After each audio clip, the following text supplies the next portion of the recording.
Serikali ya Mapinduzi ya Zanzibar inaendelea kutekeleza sera ya mipango inayolenga kujenga uchumi imara, shindani na jumuishi unaowanufaisha wananchi wote. Katika hatua hiyo, taasisi za udhibiti wa sekta za kifedha zikiwemo TIRA zina wajibu mkubwa wa kuhakikisha wananchi wanapata huduma bora, zenye kuaminika na zinazochochea uwekezaji na ukuaji wa biashara. Ni muhimu kila mmoja wetu akafahamu kwamba huduma za bima si anasa, bali ni nyenzo muhimu ya kulinda maisha, mali, uwekezaji na shughuli za uzalishaji. Tuelewe kwamba kadri uchumi unavyozidi kukua na umuhimu wa bima ndivyo unazidi kuongezeka katika kujenga ustahimilivu wa wananchi na taasisi dhidi ya majanga na hatari mbalimbali. Tunamwomba Mwenyezi Mungu atulinde na kila aina ya majanga na atuzidishie neema katika nchi yetu. Nawahimiza kutumia huduma za bima katika kulinda maisha yetu, mali zetu na shughuli zetu za kiuchumi. Kama sote tunafahamu kwamba elimu ya bima ni muhimu katika kujenga jamii yenye uwezo wa kukabiliana na majanga na changamoto mbalimbali za kifedha.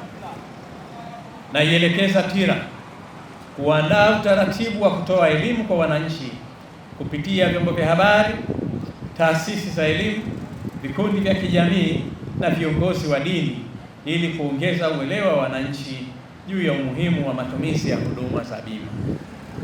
Vile vile hakikisheni mnaendelea kukuza matumizi ya TEHAMA katika utoaji wa huduma na kushirikiana karibu na taasisi za fedha na wadau wengine ili sekta hii ya bima izidi kukua na kutoa mchango mkubwa katika maendeleo ya uchumi wetu.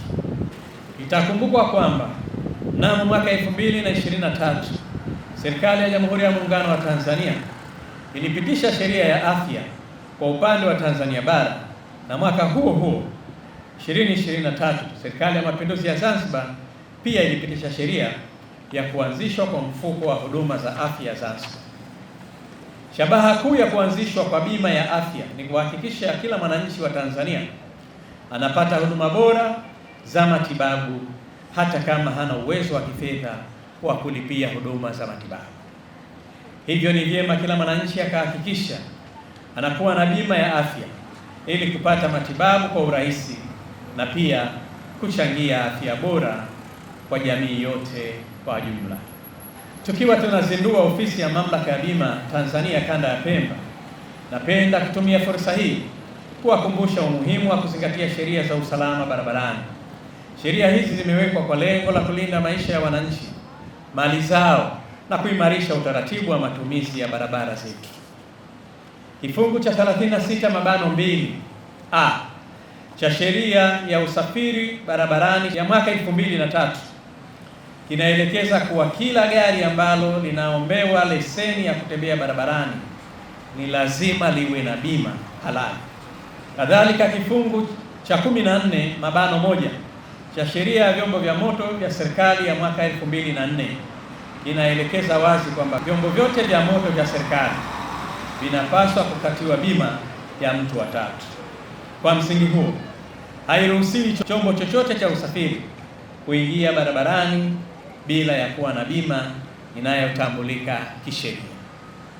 Na wasihi wananchi wote pamoja na taasisi zote zenye vyombo vya usafiri kuhakikisha mnatimiza wajibu huu wa kisheria kabla ya kuviingiza vyombo vyenu barabarani. Aidha, naziagiza mamlaka na taasisi zote zinazosimamia usalama barabarani kusimamia kikamilifu utekelezaji wa sheria hizi na kuchukua hatua stahiki dhidi ya wale wote watakaobainika kuendesha vyombo vya usafiri bila ya kuwa na bima halali.